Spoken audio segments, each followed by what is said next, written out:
한국 사회에서 정말 자주 등장하는 말, 바로 내로남불에 관한 것입니다. 이 네 글자가 왜 이렇게 자주 쓰이고 또 때로는 논쟁의 중심에 서는지 그 속뜻과 뭐랄까 심리적인 배경까지 한번 제대로 파헤쳐 보려고 하는데요. 목표는 이 표현을 단순히 아는 것을 넘어서 이게 우리 자신과 우리 사회를 비추는 거울로서 어떻게 작동하는지 그걸 이해하는 겁니다. 아마 이 말, 모르는 분은 거의 없으실 텐데요. 내가 하면 로맨스, 남이 하면 불륜. 이거 줄임말이죠. 네, 맞아요. 딱 그거죠. 첫 보기에는 사자성어 같기도 하고 그런데 사실은 현대에 만들어진 신조어라고 하죠. 네, 그렇습니다. 사자성어의 그 네 글자 형식을 빌려와서 뭐랄까 좀 있어 보이게 만든 일종의 패러디랄까요? 아, 패러디. 네. 핵심은 역시 그 이중잣대인 것 같아요. 그렇죠. 같은 상황, 같은 행동인데도 나에게는 굉장히 관대하고 남에게는 엄격한 기준을 들이대는 그런 태도. 그걸 딱 꼬집는 말이고요. 네, 여기서 근데 정말 흥미로운 지점은요. 이 내로남불이라는 표현이 그냥 말장난이 아니라는 거예요. 이게 우리 안에 좀 깊숙한 심리적인 경향을 건드린다는 점인데요.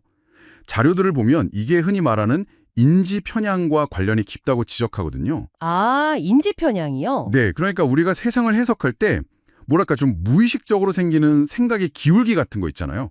예를 들면 내 실수에는 이건 뭐 어쩔 수 없었어 이런 상황적인 이유를 막 찾는데 남의 실수에는 저 사람 원래 저런 사람이야 하고 딱 단정 짓기 쉬운 그런 심리 말이에요. 아, 듣고 보니 정말 그렇네요. 네, 내로남불은 바로 이런 자기 합리화 그리고 타인에 대한 편향된 시선을 아주 날카롭게 포착해낸 표현인 셈이죠. 하긴 내 행동은 그럴듯하게 포장하고 남의 행동은 쉽게 비난하는 그런 모습들이요. 자료에 나온 예시들을 보니까 이게 더 확 와닿는데요. 예를 들어서 평소에 막 공정, 도덕 엄청 강조하던 어떤 정치인이 자기 자녀 문제에서는 전혀 다른 태도를 보인다거나 네네, 그런 경우들 있죠. 혹은 뭐 팀원의 작은 실수는 엄청 크게 나무라면서 정작 자신의 비슷한 잘못은 슬쩍 덮으려는 그런 상사의 모습 같은 거요. 맞아요. 아주 흔한 예시죠. 이런 이야기들 사실 우리 주변에서 뭐 심심찮게 찾아볼 수 있잖아요. 그렇죠. 어쩌면 우리 스스로도 뭐 완전히 자유롭지는 못할지도 모르고요. 바로 그런 일상적인 모습들 때문에 이 표현이 큰 공감을 얻는 거겠죠. 근데 이게 궁금해지는데요. 이런 이중잣대나 자기중심적인 태도가 과연 현대에만 나타난 현상일까요? 아, 그럴까요? 자료들을 좀 더 깊이 살펴보면요. 꼭 그렇지만은 않다는 걸 알 수 있습니다. 그 전통적인 사자성어 중에 아전인수라는 말 있잖아요. 我天饮水.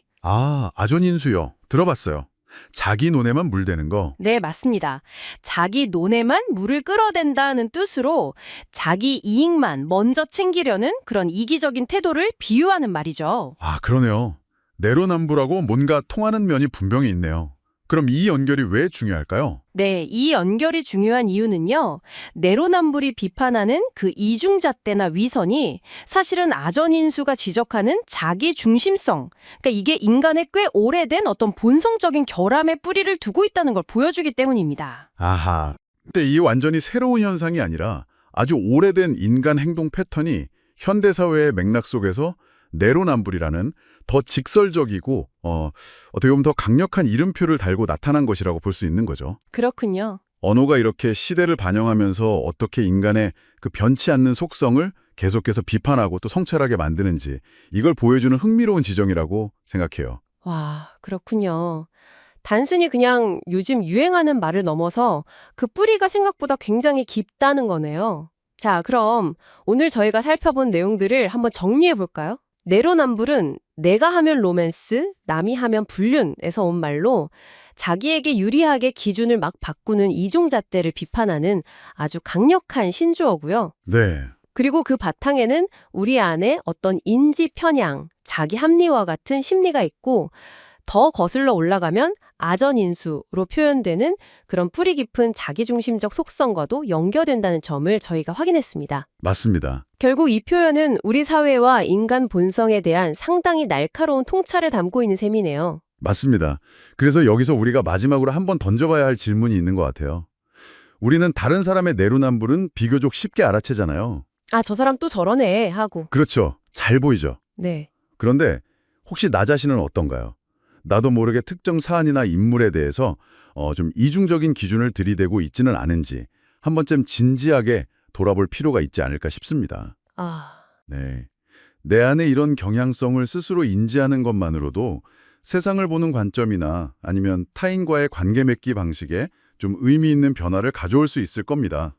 이런 자기 성찰, 어쩌면 내로남불이라는 이 말을 통해서 우리가 얻을 수 있는 가장 중요한 교훈일지도 모르겠어요. 네, 정말 생각해 볼 만한 지점이네요. 오늘 함께 깊이 들여다봐 주셔서 감사합니다.